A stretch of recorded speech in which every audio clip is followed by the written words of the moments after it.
So, ayun, tanghali na. So, wala masyadong bumibili. Unti na lang. So, we get this opportunity just to make a quick vlog lang naman. This is for those people na this vlog is for those people na their planner is starting their journey as a career of being professional chefs. As we all know naman na every chefs can cook and prepare delicious food no matter how complicated your recipe is. However, that's not the most important thing. The most important thing is food safety.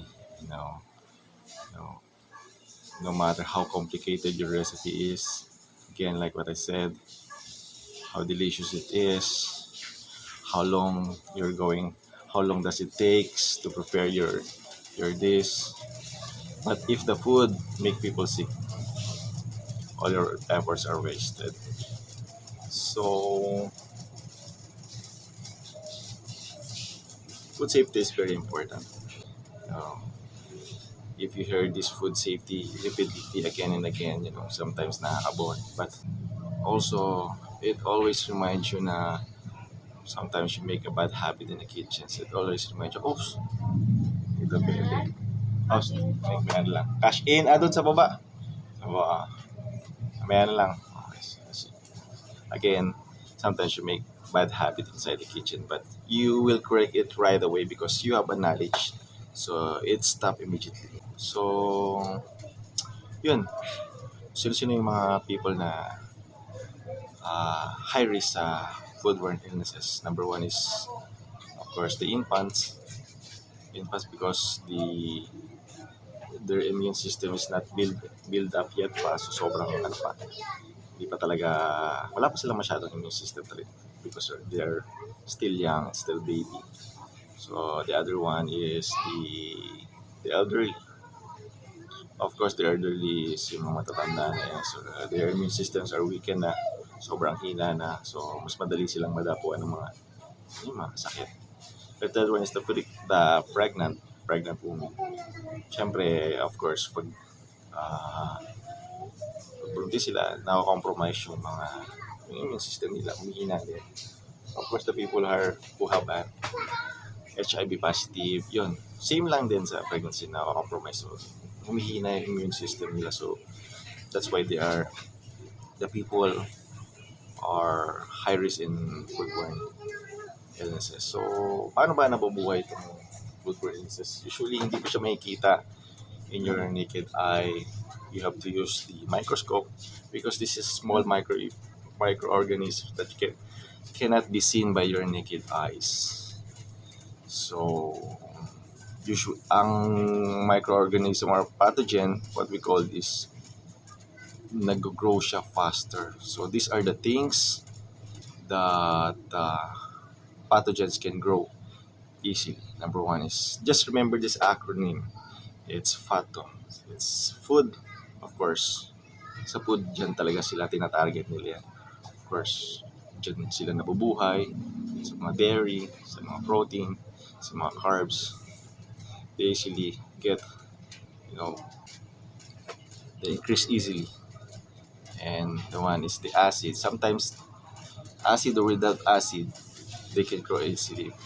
There are certain types of alkaline that pathogens can grow. But how to avoid that? Pathogens can grow. Usually use acid like lemon or vinegar just to kill. Actually, hindi naman talaga namamatay ang microorganisms if you put them in the high heat position. Doon lang sila namamatay. But if you put in a cold place, the chiller or freezers, medyo tutulog lang sila. And the third one is food, acid, and time. Usually time is like for example, or like buffet.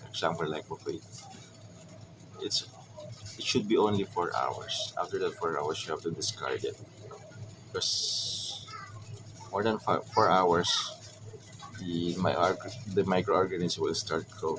You know how fast it is when they start to grow.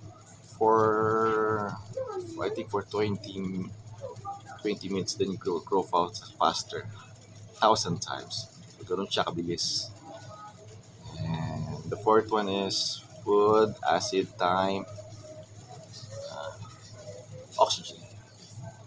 Oxygen. So, bubuhay din yung microorganisms sa oxygen. That's why in every restaurant and hotel, when they're seal their food after productions, they use a vacuum bag. So they seal it just to release the oxygens. So walang matatrap na oxygen since it all comes out. And then sinasil talaga yun. So yun. And then you store it in the freezer just to take longer. And the other one is the moisture. Of course, the moisture, diba, minsan kaya napapanis yung mga pagkain natin. Like kanin, minsan sobrang moist. Kasi yung moist, dyan din nabubuhay yung microorganism. So, yun yung mga example. So, how to know the food become unsafe? So, usually, it's basic lang naman eh. Sometimes, when you cook a food, it never reach the right temperature of the cook. So, that's why naging safe. And also, when you reheat the food, of course, you have to reach the right temperature just to kill the microorganisms. And the other thing is just the proper storage, of course. Like for example, this is a ready-to-eat food, and then, for example, ito, you put at the top is the raw food. So for ground meat or chicken, and this is the ready-to-eat food like cake. So, of course, ang mangyari, magdi-drift yung fluids doon sa ready-to-eat food like cake. So, magkakaroon siya ng cross-contaminations. And yung food, yung cake, magiging unsafe na. So, also the proper storage of the food can be crucial. It's a very crucial na matutunan ng isang chef para to avoid the cross-contaminations. Of course, the proper hygiene. Siyempre, di ba, when you go to the bathrooms, of course, when you go back to the kitchens, first, when you go to the kitchens, take off your whatever your hat or chef top, whatever you use, and then take off your apron.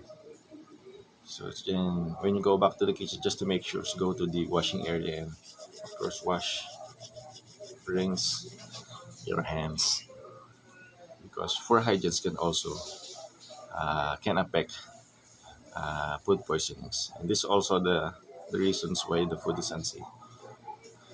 So, yun lang. Kung may mga nakalimutan man ako na may discuss dito sa vlog na to, can you add na lang? So, maybe I forgot something, but the bottom line is, you have to practice the food safety. Sometimes it's nakalimutan mo yun sa gawin, but you have to remind yourself always na, especially when you're preparing a food, you have to practice it.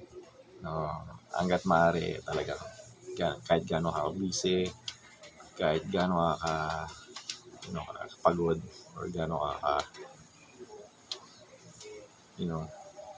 kailangan mo siyang gawin just to avoid these things.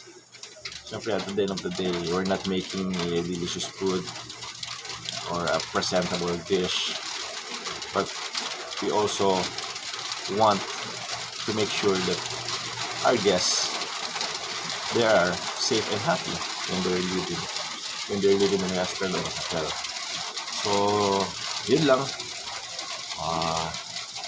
See you on my next vlog. Yes, chef.